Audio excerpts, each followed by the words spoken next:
سورہ کہف اس کی بڑی فضیلت آئی ہے، حدیث پاک میں ہے جو جمعہ کے دن سورہ کہف کی تلاوت کرے گا اللہ تعالیٰ اس کے گھر سے خانہ کعبہ تک ایک نور کا راستہ پیدا فرمائے گا۔ اور ایک حدیث میں ہے اس جمعہ سے لے کر اگلے جمعہ تک جو کچھ بھی اس کی خطائیں ہیں اللہ معاف فرمائے۔ سورہ کہف کی تلاوت 2 فائدے بتائے۔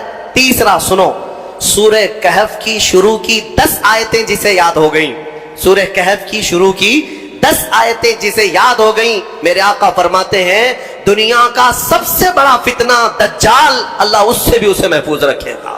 دجال کے فتنے سے محفوظ رہنے کے لیے سورہ کہف کی تلاوت ہر جمعہ کیا کرو گھروں میں، یا تو پھر کسی کی اچھی قرأت میں سنا کرو تاکہ دونوں ثواب برابر ہیں، تلاوت کرنے کے اور سننے کے ثواب ہے۔ کہف ایک غار کا ذکر ہے جس میں اللہ تعالیٰ نے چند ایمان والوں کی فضیلت بیان کی ہے۔ عیسیٰ علیہ السلام کے زمانے کے 300 سال بعد، آپ کو آسمانوں سے اوپر اٹھا لیے جانے کے 300 سال بعد لوگوں میں عقیدہ بگڑ گیا تھا۔ ایک بادشاہ آیا تھا جس کا نام دقیانوس تھا، اور وہ ظالم تھا، اور وہ لوگوں کا عقیدہ بدل رہا تھا، اور یہاں تک کہ وہ اپنے لیے سجدہ کرواتا، اپنی خدائی کا اعلان کر رہا تھا، یا پھر بتوں کی پرستی شروع ہو گئی۔ لیکن اس زمانے میں لوگ ڈر کے مارے گھر واپسی کرنے کی بات جیسے ہو رہی ہے ویسے ہی بادشاہ اپنے پیسوں کے بلبوتے ان کو یہ کہلاتے کہ تمہارا دین الگ ہے، تم الگ دین میں آئے تھے، واپس آ جاؤ۔ دھرم پریورتن بدل رہا تھا، کئی بدل چکے تھے، پیسوں کے لیے کچھ لوگ بدلتے ہیں، طاقت کے لیے کچھ لوگ بدلتے ہیں، ڈر سے کچھ لوگ بدلتے ہیں، لیکن جو اللہ والے ہیں وہ ہر زمانے میں قائم رہتے ہیں۔ بادشاہ کے کچھ وزیروں میں لوگ تھے جن کی تعداد 7 اور بعض روایتوں میں 8، اللہ بہتر جانتا ہے ان کی تعداد کتنی تھی۔ یہ الگ الگ لوگ تھے، یہ ایمان والے لوگ تھے جو اللہ پر ایمان رکھتے اور آخرت پر ایمان۔ اب وہ جو ذکر کرتا اسے مار دیا جاتا۔ تو ان لوگوں نے ایک دن مشورہ کیا کہ اس شہر کو چھوڑ کر ہم دور چلے جاتے ہیں، اپنے ایمان کی حفاظت کریں۔ اب یہاں ایمان بچانا بہت مشکل ہو گیا ہے، ورنہ بادشاہ کے سامنے سر جھکانا پڑے گا، شرک اور کفر کرنا پڑے گا، ہم چلتے ہیں شہر سے باہر۔ یہ ساتوں نے راتوں رات مشورہ کیا اور نکل پڑے۔ ان کے ساتھ ایک کتا ہو لیا، اصحاب کہف کا کتا کہا جاتا، ساتھ میں چلتا رہا، اور یہ لوگ آبادی سے بہت دور نکل کر باہر گئے، اور ایک غار تھا، اس غار میں ان لوگوں نے رات کو پناہ لی، سونے کے لیے چلے گئے۔ اور وہاں پر جب سونے کے لیے وہ لوگ گئے تو اللہ تعالیٰ فرماتا ہے فَضَرَبْنَا عَلَىٰ آذَانِهِمْ فِي الْكَهْفِ سِنِينَ عَدَدًا، ہم نے ان کے کانوں پر سالوں تک کے لیے نیند کو طاری کر دی، سلا دیا ان کو رب تعالیٰ۔ وہ ایسی گہری نیند میں سو گئے کہ پھر اٹھے نہیں، دن گزرتے چلے گئے۔ بادشاہ کو کسی نے خبر کر دی کہ تیرے دربار کے یہ وزیر بھاگے ہیں۔ بادشاہ نے ڈھونڈنے کا حکم دیا، اور ڈھونڈتے ڈھونڈتے ان کے پیروں کے نشان سے وہاں غار تک لوگ پہنچ گئے۔ بادشاہ سے کسی ایک شخص نے کہا اس غار کے اندر یہ لوگ سو رہے ہیں۔ تو بادشاہ نے کہا ان کی سزا یہ ہے کہ اس غار کو اچھی طرح سے دیوار لگا کر بند کر دو، یہی ان کی قبر بن گئی، یہ کبھی باہر نہ آ سکے، ان کی سزا یہی ہے۔ دیوار تعمیر کر دی گئی اور غار کا منہ سب بند کر دیا گیا، وہ نکل نہیں سکتے۔ اندر جیسی وہ لوگ سو گئے، بادشاہ سزا دے کر چلا گیا۔ وہاں ایک چرواہا تھا، اس نے ان کا پورا واقعہ دیوار پر لکھ دیا، یہ کون لوگ تھے، ان کا نام کیا تھا، یہ کیوں اپنے شہر سے نکلے تھے، لکھ کر کے رکھ دیا۔ زمانے بدلتے گئے، مہینے، سال، اس کے بعد صدیاں، 300 سال گزر گئے، 300 سال گزر گئے تقریباً۔ 300 سال کے بعد اللہ تبارک و تعالیٰ نے دوبارہ انہیں اٹھایا۔ وہ جب اٹھے تو آپس میں ایک دوسرے کو دیکھنے لگے، پوچھنے لگے کتنی دیر ہو گئی سو کر کے۔ کسی نے کہا ہم رات کو آئے تھے صبح ہو گئی ہے، کسی نے کہا صبح آئے تھے دوپہر ہوئی۔ اب اسی سے آپ اندازہ لگا لیں کہ رب تبارک و تعالیٰ صدیوں کو چاہے تو منٹوں میں گھیر سکتا ہے۔ جب اصحاب کہف کے ایمان والوں کے لیے 300 سال آدھے دن کے برابر لگ رہے ہوں تو میرے مصطفیٰ کے معراج کا سفر اگر وہ لاکھوں سال کا بھی ہو تو دنیا والوں کے لیے منٹوں کا کیوں نہیں لگ سکتا؟ یہ اللہ رب العزت جیسا چاہے وقت کو گھیر دے اور چھوٹے وقت کو چاہے تو طویل کر دے۔ ہاں، اب اٹھے اور اس کے بعد ان لوگوں نے پھر آپس میں دیکھ کر نشانیاں بھی بدلی ہوئی تھی، بال بڑے تھے، ناخن بہت بڑے ہو چکے تھے، سب تبدیلی تھی۔ تو پھر انہوں نے کہا خیر جیسا بھی ہے ایک صاحب کو بھیجو تاکہ کھانا لے آئے، بھوک لگی۔ تو ایک صاحب ان میں جو تھے ان کو کہا کہ چھپ کر کے جانا، کہیں بادشاہ کے کارندے دیکھ نہ لیں، ورنہ وہ ہمیں پکڑ لیں گے تو پھر اپنے دین میں واپس لے جائیں گے، یا تو پھر ہمیں ہلاک کر دیں گے۔ یرجموکم او یعیدوکم فی ملتہم، وہ اپنی دین میں ہمیں واپس لے جائیں گے۔